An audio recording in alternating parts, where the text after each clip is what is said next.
اور پھر آپ دیکھیے کہ اس کے لیے آپ کو پنکچوئل ہونا پڑے گا، کیونکہ اگر آپ آئی نہیں کلاس میں، بات بے بات چھٹی کر لی، رات کو دیر تک کہیں گھومتے پھرتے رہے، دیر سے سوئے، دیر سے اٹھے، دیر سے کلاس میں پہنچے، کیسے مقصد حاصل ہو سکتا ہے؟ تو جب آپ نے ایک مقصد اپنا مقرر کر لیا کہ مجھے اس طرح اللہ کا کلام سمجھنا ہے، تو انشاءاللہ آپ کی باقی چیزیں اکارڈنگلی ریگولیٹ ہوں گی. پھر باقی سب چیزوں کو اس کے آس پاس. یہ ایسے ہی ہے کہ جیسے اگر ایک مثلاً برتن آپ کو فل کرنا ہے، اس میں آپ پتھر بھی ہیں، ریت بھی ہے، بجری بھی ہے، اور چھوٹی چھوٹی چیزیں، پانی بھی ڈالنا ہے اس میں، تو سب سے پہلے آپ کیا ڈالیں گے؟ پہلے بڑے پتھر ڈالیں گے، پھر اس کے بعد بجری ڈالیں گے، پھر بھی جگہ ہوگی اس میں ریت ڈالیں، پھر تھوڑی جگہ اس میں پانی ڈالیں. تو یہ پرائرٹائز کرنا ہوگا آپ کو. اگر آپ قرآن کو نمبر 1 رکھیں گے، جیسے ہم عام طور پہ رکھتے ہیں نا، مثلاً یہ قرآن پاک ہے اور یہ کوئی دوسری کتاب ہے تو آپ نے رکھنا ہے، تو آپ کیسے رکھتے ہیں؟ اللہ کی کتاب اوپر رکھتے ہیں یا انسان کی کتاب؟ قرآن اوپر رکھتے ہیں. ایسا ہی ہے نا، ترتیب یہی ہے نا. تو پھر اس کو اپنی عملی زندگی میں بھی لے آئیے. اللہ کی کتاب اوپر سب سے اوپر، اور باقی ساری چیزیں فل ان کرنی ہے اس کے اکارڈنگلی. کھانا بھی پکانا ہے، کھانا بھی ہے، لانڈری بھی کرنی ہے، گھر بھی صاف کرنا ہے، شاپنگ بھی کرنی ہے، میں بھی کچھ لوگ جاب کریں، کچھ کریں، سب چیزیں اکارڈنگلی سیٹ. یہ نہیں کہ باقی چیزیں پہلے اور یہ رہ گئی بعد میں. یہ نہیں ترتیب رکھنی. کیا ترتیب رکھنی ہے؟ یہ پہلے اور باقی فلنگ بعد میں ڈالیں گے. تو جو چیزیں زندگی میں اس کے بعد آتی ہیں وہ بعد میں جائیں گی، اور جو اہم چیز ہے وہ پہلے آئے گی. آپ کو سارے کام اس کے مطابق سیٹ کرنے ہیں، کیونکہ آپ اس کو بچا رہے ہیں کہ اس کو نہ ٹھوکر لگے، اس کی طرف پیٹ نہ ہو، یہ نیچے نہ ہو. یہ کتنا ہم کیئرفل ہوتے ہیں قرآن پاک پر، کتنے کانشیس ہوتے ہیں، کیونکہ ہم سب کو پتہ ہے یہ اللہ کا کلام ہے نا، اور یہ ہماری زندگی میں سب سے اہم چیز ہے. تو جب ہم اس کو اہمیت دیں گے تو ہی یہ ہمیں ملے گی، اور اگر ہم اس کو اہمیت نہیں دے رہے تو پھر جس درجے کی دیں گے اسی درجے کی پائیں گے. جتنا اس کو دیں گے اتنا ہی ریٹرن ملے گا. اور اسی لیے ہم دیکھتے ہیں کہ بعض صحابہ جو تھے وہ علم کی خاطر کئی کئی دن اور کئی کئی راتیں سفر کرتے. جہاں پتہ چلتا کہ کوئی علم سکھانے والا موجود ہے، وہاں پر اپنی پوری زندگی کی پونجی خرچ کر کے پہنچتے. اور پھر اس زمانے کے سفر بھی بہت مشکل تھے. آج تو علم ہمیں ایک ٹچ بٹن کے ساتھ مل جاتا ہے، ایک چھوٹی سی ایفرٹ کے ساتھ ہمیں بہت ساری چیزیں ہمارے گھر میں پہنچ جاتی ہیں، ہمارے پاس موجود ہوتی ہیں. لیکن جب یہ ساری چیزیں عام نہیں تھی تو لوگ مہینوں سفر کرتے تھے. اس میں چند ایک مثالیں شاید معلوم بھی ہوں آپ کو، صرف یاد دہانی کے لیے. سعید بن مسیب کا کہنا ہے، تابعی ہیں یہ، کہ میں صرف ایک حدیث کی خاطر کئی دن کئی راتیں سفر میں گزار دیتا. ایک حدیث پانے کے لیے کئی دن کئی راتیں سفر میں گزار دیتا، پھر جا کے ان کو ایک حدیث ملتی. اسی لیے ان کو قدر بھی تھی نا. ہمیں چونکہ ایک ہی سٹنگ میں بہت کچھ مل جاتا ہے، لہٰذا ہم قدر نہیں کرتے اس طرح. حضرت عبداللہ بن عمرو بن العاص جو آپ صلی اللہ علیہ وسلم کی مجلس میں آپ کی احادیث سن کر لکھ لیا کرتے تھے، اور انہوں نے اپنے احادیث کو اس مجموعے کا نام صحیفہ صادقہ رکھا تھا، ان سے ملاقات کے لیے ابن الدیلمی نے فلسطین سے طائف تک کا سفر کیا، جو کئی 100 کلومیٹر کا سفر تھا. پھر اسی طرح علقمہ اور اسود نے عراق سے مدینہ تک کا سفر کیا، صرف ایک حدیث سننے کے لیے. حسن بصری کعب بن عجرہ سے صرف اتنی بات جاننے کے لیے بصرہ سے کوفہ جاتے ہیں کہ حدیبیہ کے سال آپ نے سر منڈانے کا فدیہ کیا دیا تھا، اور جواب تھا ایک بکری. گویا ایک لفظ جاننے کے لیے اتنا لمبا سفر کرتے ہیں. امام زہری نے اپنی زندگی کے 45 سال علم سیکھنے میں لگائے، 45 ایئرس. اور اسی طرح کی بے شمار مثالیں ہیں. کچھ چیزیں آپ خود بھی پڑھا کریں. ہر چیز سنائیں گے نہیں، کچھ آپ خود بھی پڑھیں گے، خود بھی کام کریں گے انشاءاللہ. ٹھیک ہے؟ تو ابھی اس سیٹنگ میں کیا سیکھا آپ نے؟ دہرائیے. اس کام کو احسن طریقے سے کرنا ہے، بہترین طریقے سے، اور اس کے لیے بہترین انرجی، بہترین صلاحیت، اپنے وقت کا بہترین حصہ، اپنے مال کا بہترین حصہ اس کام میں لگانا ہے. اپنی ذمہ داریوں کو اور اپنے کاموں کو پرائرٹائز کرنا ہے اور اپنے آپ کو آرگنائز کرنا ہے. ہمارا ٹارگٹ کیا ہے یا آبجیکٹو کیا ہے کہ قرآن کو 100% سمجھنے کی کوشش کرنا ہے, اس طرح کہ پڑھیں تو سمجھ جائیں, سنیں تو سمجھ جائیں. قرآن کا علم سیکھنا جو ہے اس کو اپنی زندگی میں نمبر 1 رکھنا ہے. اس کام کے لیے یعنی قرآن کو سیکھنے سمجھنے کے لیے جو وقت ہمیں ملا ہے اس کورس کا, وہ ہمارے پاس ایک امانت کی حیثیت میں ہے, اس کو صحیح طور پر استعمال کرنا ہے. قرآن کے علم سے یا اس روشنی سے انسان کو ایک نئی نگاہ ملتی ہے, بصیرت ملتی ہے, اور دنیا یا جو کچھ بھی ہمارے سامنے اس کو دیکھنے کا انداز بدلتا ہے.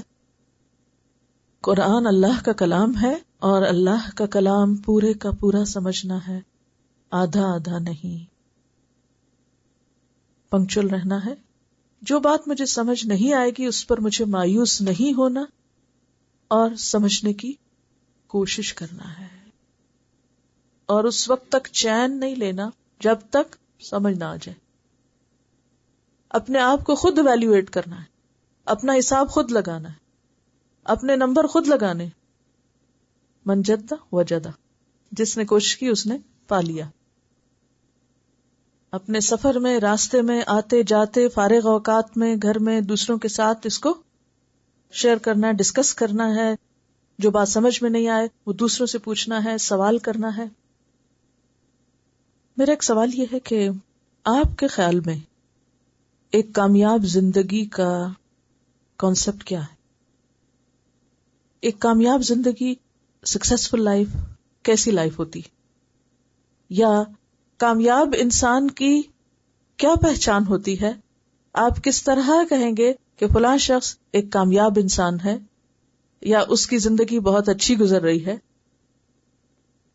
بیلنسڈ لائف, معتدل زندگی, بیلنسڈ پرسنالٹی, معتدل انسان.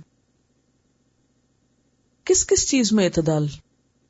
معتدل ہونا کن کن چیزوں میں؟ لائف کے کون کون سے آسپیکٹس میں آپ کو اعتدال کی ضرورت ہے؟ اور پھر صرف اعتدال کی نہیں بلکہ ان کو اکٹھا لے کر چلنے کی, یا ایک ہارمنی کی, ایک پورے انسان بحیثیت انسان. یعنی مثلاً ایک عورت ہے مگر اس کی زندگی کے کئی آسپیکٹ ہیں, وہ بیوی بھی ہے, وہ ماں بھی ہے, وہ بہن بھی ہے, وہ بیٹی بھی ہے, یہ تو ایک الگ چیز ہے. لیکن زندگی کو بحیثیت ایک زندگی کے لیں, ایک انسان کو بحیثیت ایک انسان لیں, ابھی اس کے مختلف حصوں کو مت لیں. ایک کامیاب زندگی, سوچیں, سب امیجن کریں کامیاب زندگی کیا ہوتی ہے. کامیاب زندگی اس کی کوئی علامتیں ہمیں دکھائی دینی چاہیے نا, یا ہمیں خود اپنے اندر یا دوسروں کے اندر کچھ نظر آنا چاہیے کہ جس کو ہم ایویلیٹ کریں تو ہم کہاں یہ سکسیسفل ہے. اب دیکھیے کہ پہلے آپ زندگی کو سمجھیے, یا انسان کی زندگی کے جو مختلف آسپیکٹس ہیں ان پر غور کیجیے.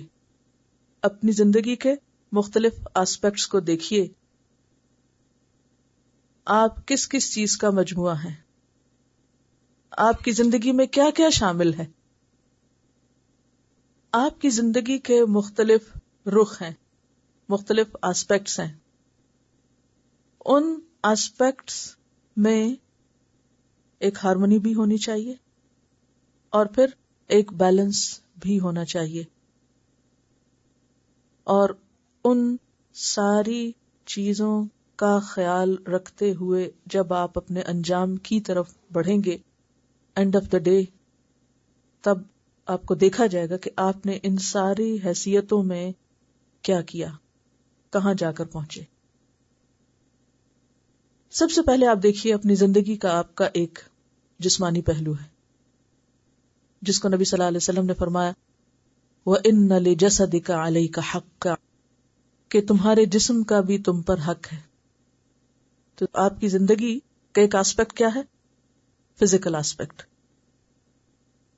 فزیکل آسپیکٹ میں اگر آپ مثلاً بیمار ہیں اور آپ کو اس دنیا کی ہر نعمت, بہت بڑا گھر ہے, بہت اچھا لباس ہے آپ کے پاس, ڈھیروں زیورات ہیں, مگر آپ بیمار ہیں, آپ انجوائے نہیں کر سکتے ان چیزوں. یا دنیا میں آپ کو کبھی کوئی تکلیف نہیں پہنچی، آپ کبھی بیمار نہیں ہوئے مثلاً، کبھی کوئی دکھ نہیں دیکھا آپ نے، لیکن آخرت کے معاملے میں بالکل ہی کورے، انجام کے بارے میں پتہ ہی کوئی نہیں. تو کیا یہ کامیاب زندگی؟ کیا ایسا انسان کامیاب ہے؟ نہیں کامیاب.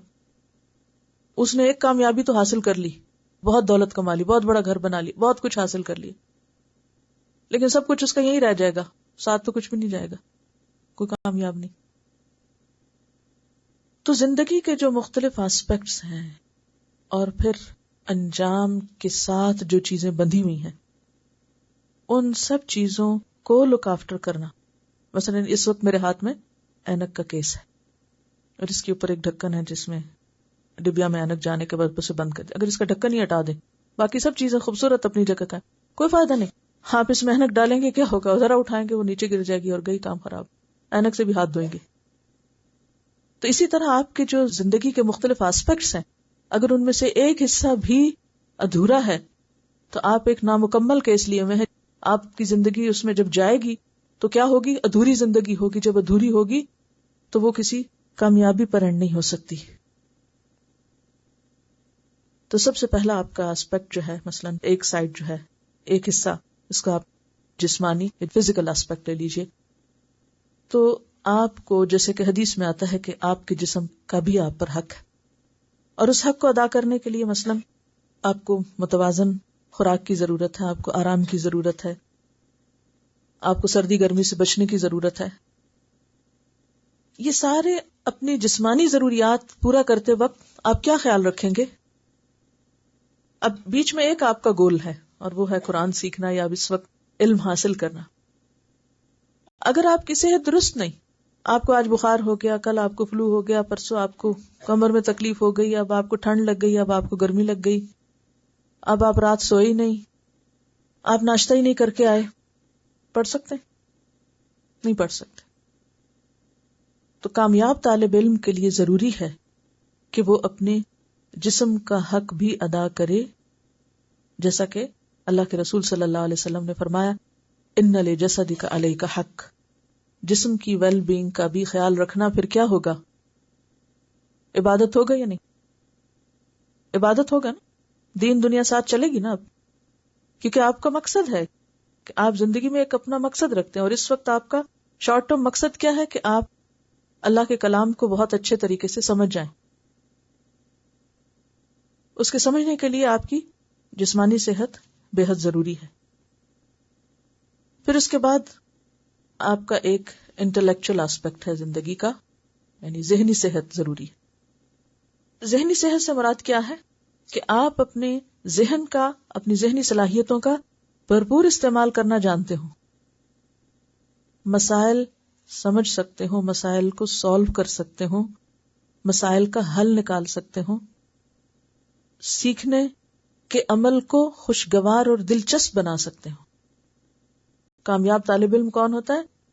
جو سیکھنے کے عمل کو کیا بناتا ہے؟ وہ اپنے لیے کیا سمجھتا ہے؟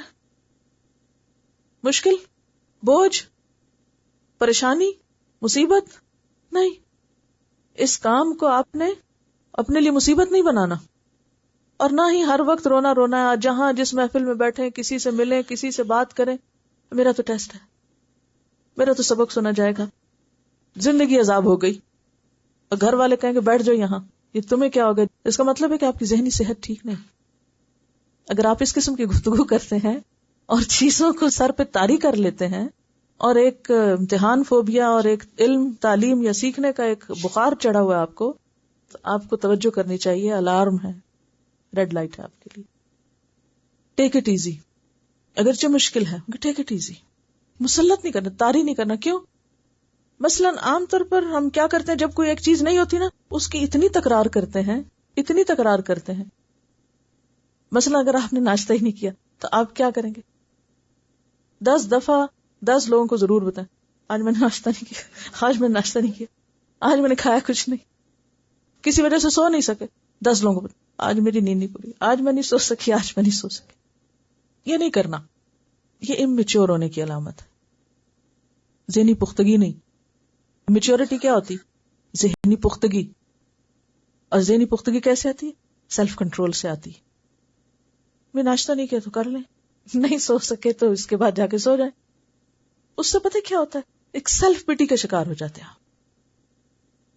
اور جو لوگ سیلف پٹی کا شکار ہوتے ہیں وہ اپنی صلاحیتیں فضول چیزوں میں ضائع کرتے ہیں.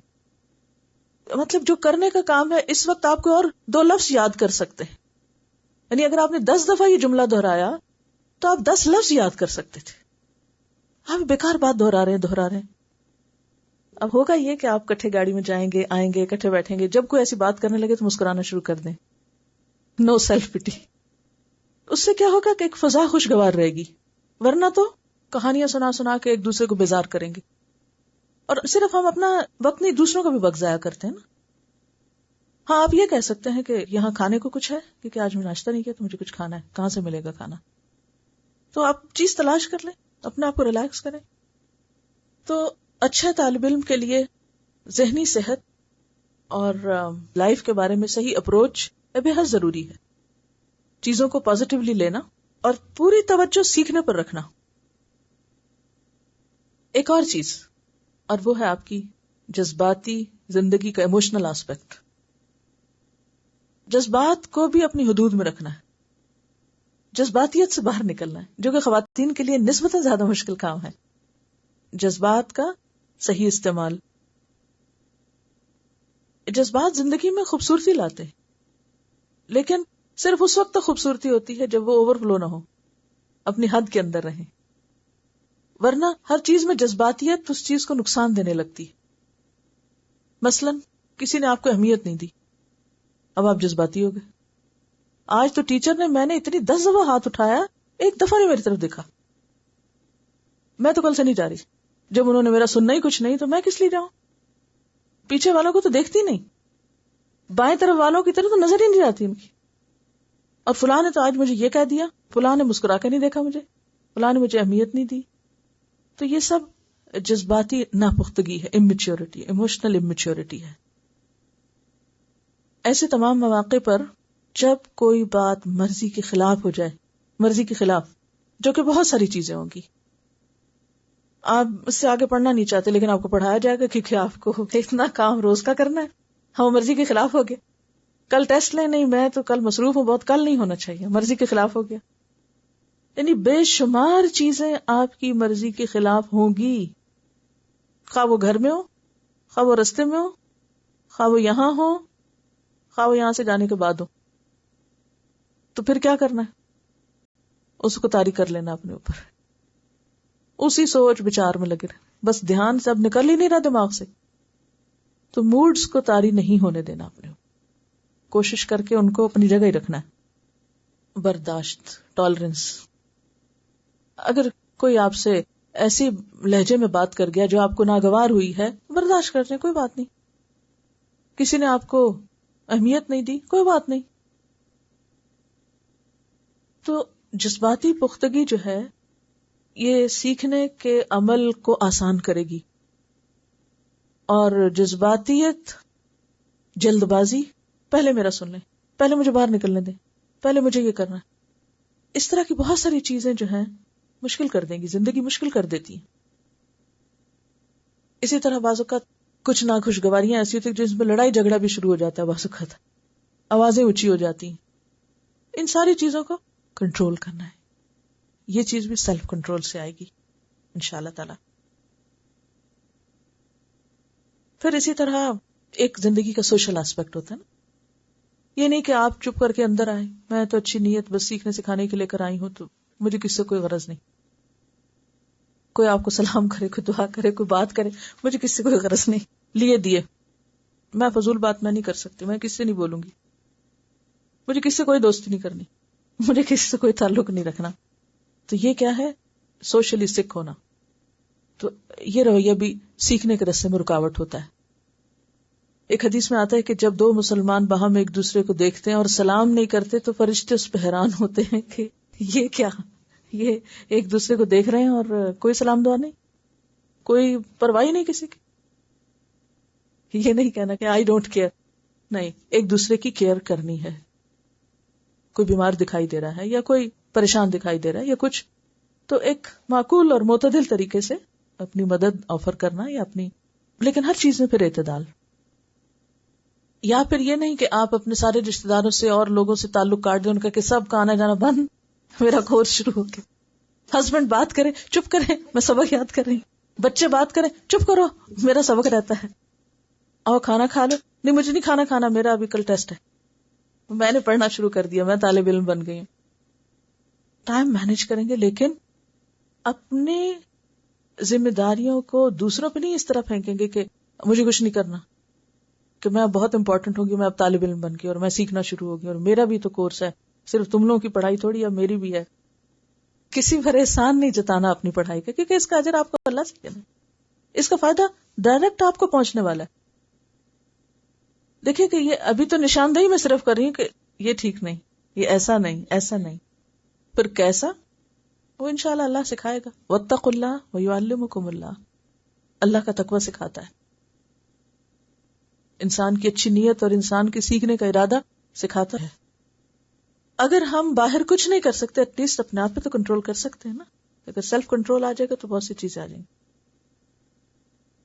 مثلا اگر آپ پڑھ رہے ہیں اور کوئی آپ کو کوئی کام کہہ دیتا ہے تو آپ یہ بھی تو کہہ سکتے ہیں کہ اچھا میں تھوڑی دیر میں کر دیتی ہوں، میں رات کو کر دوں گی، میں سویر کر دوں گی، اللہ کہ کوئی بہت ایمرجنسی ہو. لیکن یہ ساتھ کہنے کی کیا ضرورت ہے، تم دیکھ نہیں رہے میں پڑھ رہی ہوں؟ کیا اس کے بغیر کام ہو سکتا ہے؟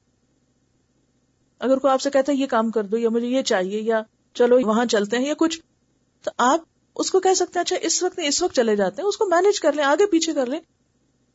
لیکن یہ کہنا کیا ضروری ہے کہ تمہیں نہیں پتا میرے اوپر کیا مشکل آئی ہوئی ہے. اور یعنی اپنے اس دین سیکھنے کے خوبصورت عمل کو بدنام نہ کریں، اس کو اس طرح پورٹری نہ کریں کہ لوگ دین سیکھنے والوں اور سکھانے والوں اور ان سے دور بھاگنے لگے اور نفرت کرنے لگے کہ یہ تو ایک مصیبت ہے، ہمیں اس رستے کو نہیں اختیار کرنا، کیونکہ میں نے فلاں کو دیکھا تھا وہ دین سیکھ رہا تھا تو وہ اتنا چڑچڑا اور اتنا بدمزاج ہو گیا.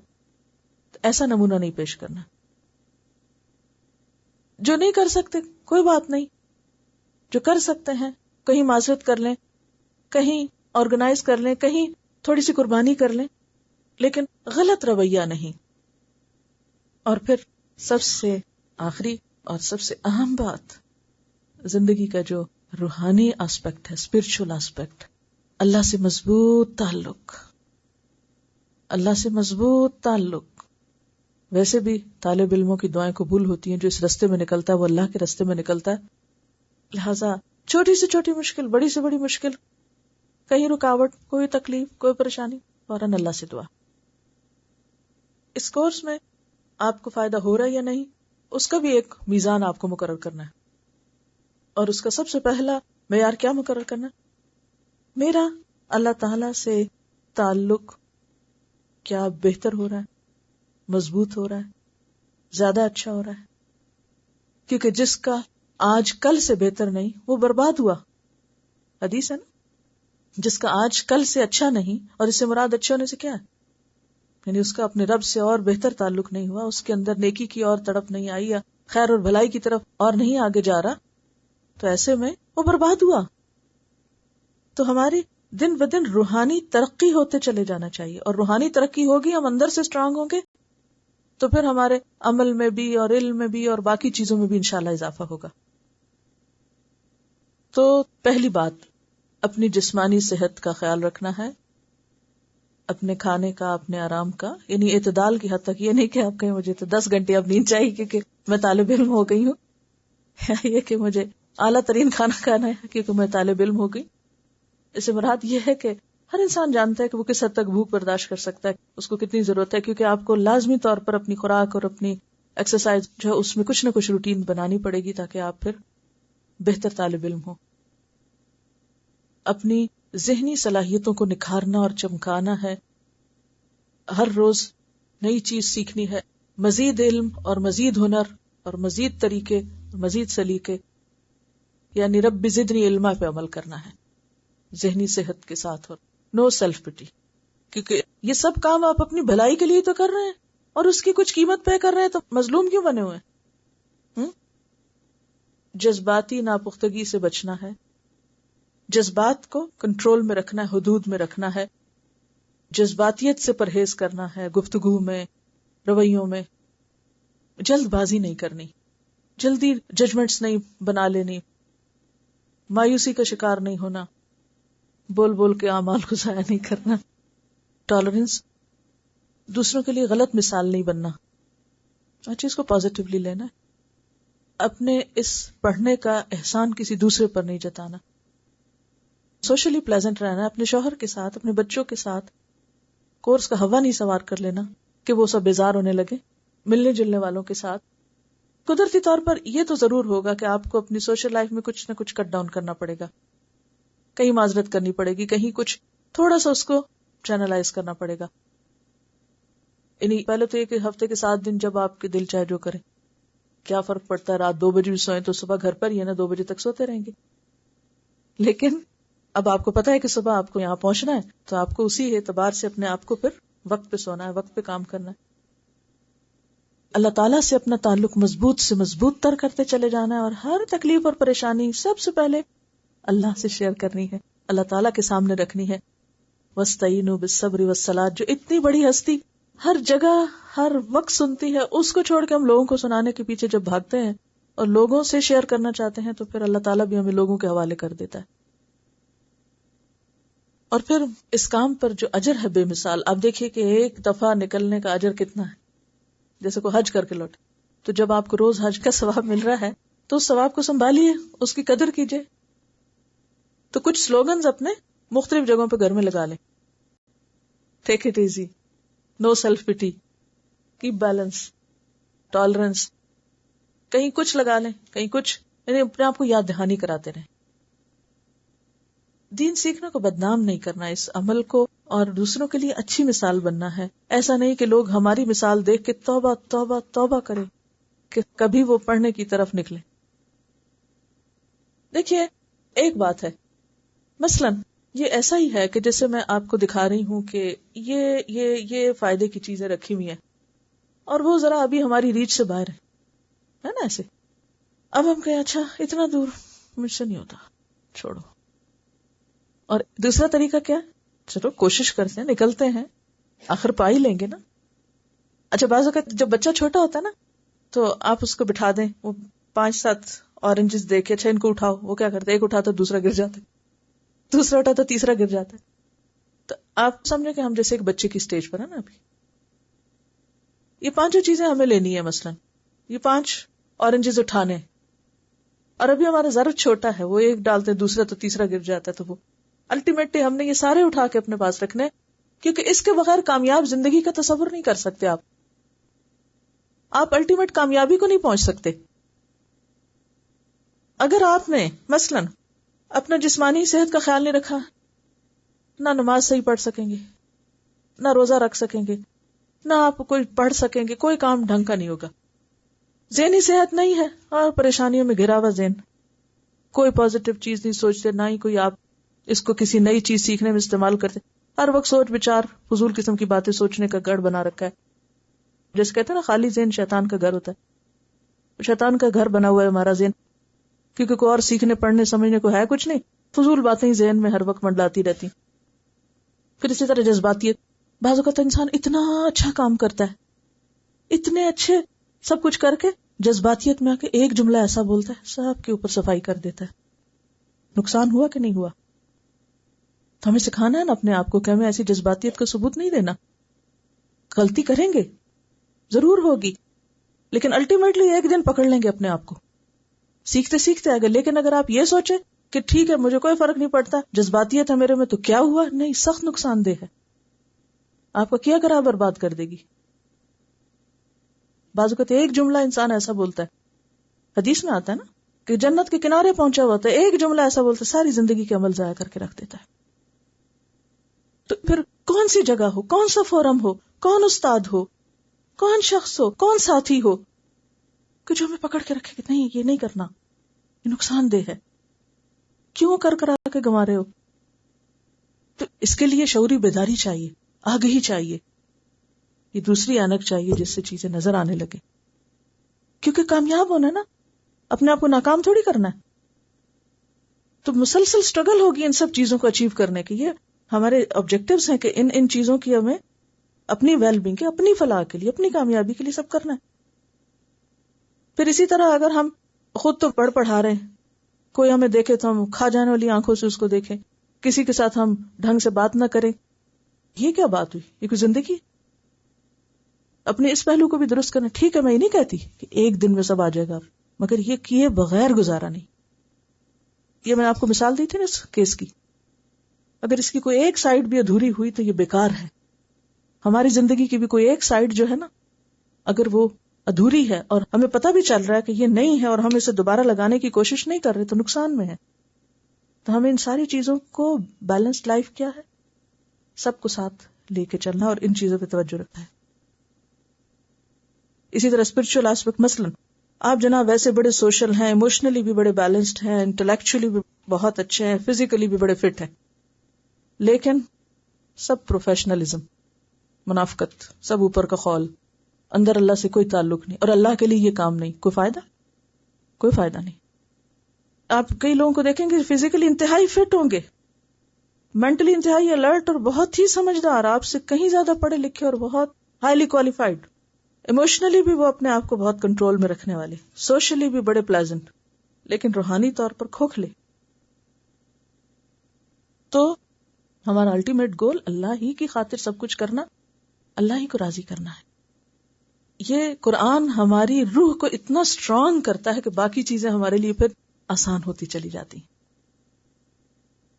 کیونکہ انڈسٹریل ریولوشن جب سے آیا نا، تو اس نے انسان کے اندر دوہرے معیار پیدا کر دیے.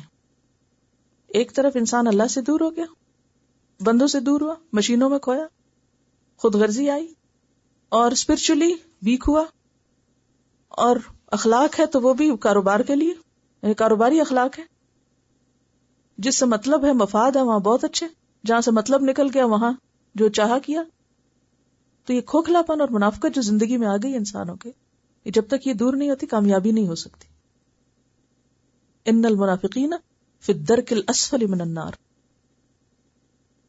حدیث ہے صحیح بخاری کی کتاب الفتن کی حدیث ہے، وَيُقَالُ لِلرَّجُلِ مَا أَعْقَلَهُ وَمَا أَظْرَفَهُ وَمَا أَجْلَدَهُ وَمَا فِي قَلْبِهِ مِثْقَالُ حَبَّةِ خَرْدَلٍ مِّنْ ایمان. ایک انسان کے بارے میں کہا جائے گا کتنا عقل مند ہے، یعنی انٹلیکچولی کتنا ریفائنڈ ہے، کتنا زبردست ہے، کتنا ظریف ہے، کتنا ہنس مکھ ہے، یعنی ایموشنلی یا سوشلی کتنا ویل مینرڈ ہے، بڑا اچھا اخلاق ہے. ما اجلدہ، کتنا زبردست ہے، واہ کیا پرسنالٹی. حالانکہ اس کے دل میں رائی کے دانے برابر ایمان نہ ہوگا. یعنی ایک شخص اوپر سے کیسا نظر آتا ہوگا؟ بہت پڑھا لکھا، بہت خوش اخلاق، بہت اس کے ریلیشن شپ لوگوں کے ساتھ بظاہر، بہت اس کا میل ملاپ، آنا جانا، دعوتیں، پارٹیاں، کھانا پینا، ہر دل عزیز بنا ہوا ہے لوگوں کے. اور اندر کا حال کیا ہے؟ وَمَا فِي قَلْبِهِ مِثْقَالُ حَبَّةِ خَرْدَلٍ مِّنْ ایمان. اندر سے اتنا کھوکھلا، اتنا منافق کہ رائی کے دانے برابر ایمان کوئی نہیں، کوئی بنیاد ہی نہیں کسی کام کی، صرف لوگوں میں ہر دل عزیز بننے کے لیے خوبصورت باتیں، خوبصورت شخصیت بنا کے رکھنا، اپنے آپ کو بنا سنوار کے رکھنا، ہر لحاظ سے فٹ ہونا، کہ اندر کچھ بھی نہیں. کیا ایسی مثالیں معاشرے میں نظر نہیں آتی ہیں مسلمانوں کے اندر؟ اگر اسلام ہے یا دین ہے تو وہ بھی اوپر سے ایک لبادہ اڑا ہوا ہے، اوپر سے اپنے آپ کو سجایا ہوا ہے، دل کے اندر وہ سب کچھ نہیں. اپنے آپ کو دیکھیں، کسی کا پتہ چلانے کی بجائے خود کو دیکھیں. ہمیں اس وقت دوسروں کے اوپر جج کرنے کی ضرورت نہیں ہے، ہمیں خود کو دیکھنے کی ضرورت ہے. ہمیں اس بات کا ذمہ دار نہیں بنایا گیا کہ ہم لوگوں کے بارے میں جانیں کہ ان کے اندر ایمان ہے یا نہیں ہے، یا ان کی نیت کیا ہے. اس حدیث کے بیان کرنے کا مقصد یہ کہ ہم سب اپنی ایفرٹس کو دیکھیں کہ ہم ظاہریت میں یا سامنے تو اپنے آپ کو بہت کچھ بنانے اور اوپر سے تو بہت خوبصورت نظر آنے کی فکر میں، مگر اندر کچھ بھی نہیں.